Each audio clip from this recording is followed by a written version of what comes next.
नमस्कार दोस्तों, स्वागत है आपका एक बार फिर से हिंदू सनातन धर्म में। इस चैनल पर आपको धार्मिक जानकारियां प्राप्त होंगी, तो हमारे चैनल को सब्सक्राइब जरूर करें।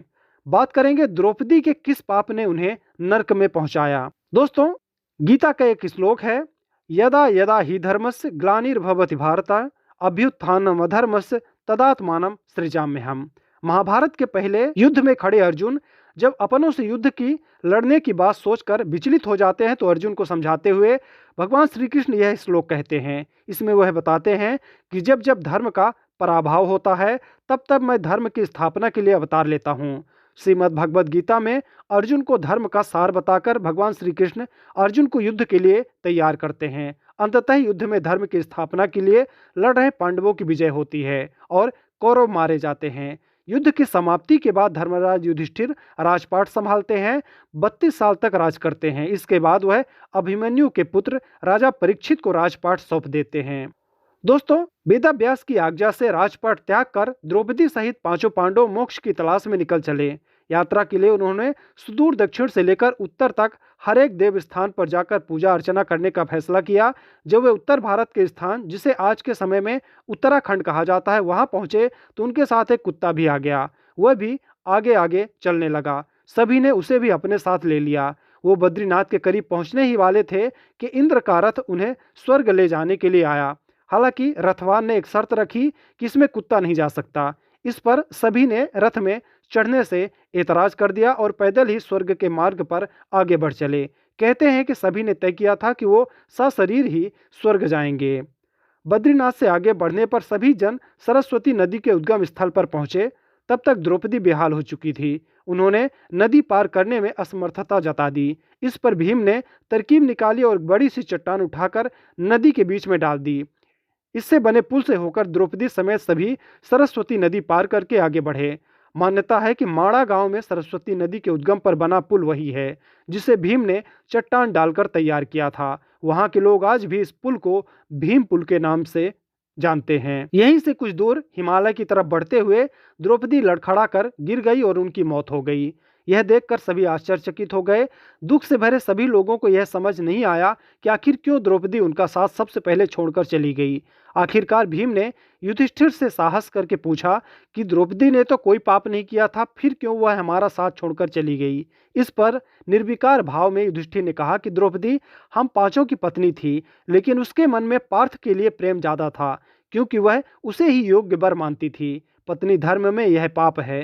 युधिष्ठिर इतना कहते हुए बिना द्रौपदी की तरफ देखे आगे बढ़ गए। बाकी लोग भी उनके पीछे हो चले।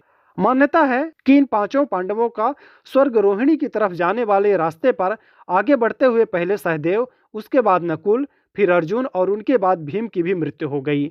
स्वर्ग के दरवाजे पर केवल युधिष्ठिर और वह कुत्ता ही पहुंच सका। जब युधिष्ठिर भी स्वर्ग के दरवाजे पर पहुंचे तो उनका भी शरीर जर्जर हो चुका था, अंगुलियां गल गई थी। युधिष्ठिर को स्वर्ग के दरवाजे पर ले जाने के लिए खुद देवराज इंद्र आए थे। मान्यता है कि पांचों पांडवों और द्रौपदी के साथ स्वर्ग जाने का सहयात्री रहा कुत्ता स्वयं यमराज का प्रतीक था। दोस्तों, युधिष्ठिर को लेकर देवराज इंद्र आगे बढ़ते हैं। एक भयानक स्थान पर तमाम लोगों की चीखने की आवाज युधिष्ठिर को सुनाई देती है। ये आवाजें सुनकर युधिष्ठिर अशांत हो जाते हैं और चीखते हुए पूछते हैं कि आप लोग कौन हैं। भीम चिल्लाते हैं, बड़े भैया। तो उधर अर्जुन पुकारते हैं कि मैं अर्जुन। नकुल अपना नाम बताकर युधिष्ठिर को अपने बारे में बतलाते हैं। तो सहदेव भी पीछे नहीं रहते। इस पर युधिष्ठिर का विचलन बढ़ता ही जा रहा था कि द्रौपदी खुद को पांचाली कहकर परिचय देती है। दोस्तों, युधिष्ठिर बेहद चिंतित भाव से इंद्र से पूछते हैं कि यह सब क्या है। इंद्र कहते हैं कि यह नर्क है। हालांकि इनके लिए इतना ही वक्त का नर्क था। आप मेरे साथ स्वर्ग चलिए। धर्मराज, आपके प्रियजन भी वहां पहुंच गए हैं। अब आपको भी इतने वक्त के लिए नर्क में आना ही था, क्योंकि एक पाप के भागी तो आप भी थे। इस पर युधिष्ठिर ने पूछा कि मेरे भाइयों के क्या पाप थे? उन्होंने तो हमेशा ही धर्म का मार्ग चुना था। इंद्र ने कहा कि आपने अगर द्रौपदी के भाव जाने तो क्या आप अपने भाइयों की भावनाओं से अपरिचित थे?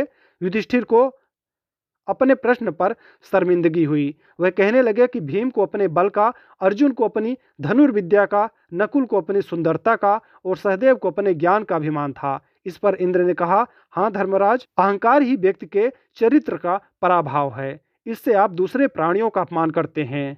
यह न केवल प्राणियों का बल्कि विधाता का भी अपमान है। दोस्तों, युधिष्ठिर अपना सिर नीचे कर लेते हैं। हालांकि इसके बाद जब वह इंद्र के साथ स्वर्ग पहुंचते हैं तो न केवल द्रौपदी समेत बाकी भाई वहां मिलते हैं, बल्कि उसी स्थान पर कौरव भी स्वर्ग में बैठे मिलते हैं। कुंती, माद्री, गांधारी, धृतराष्ट्र, भीष्म और सभी लोगों से उनकी मुलाकात होती है। सभी को देखकर युधिष्ठिर प्रसन्नचित्त होते हैं, लेकिन कौरवों पर निगाह जाते ही उनकी हंसी मंद हो जाती है।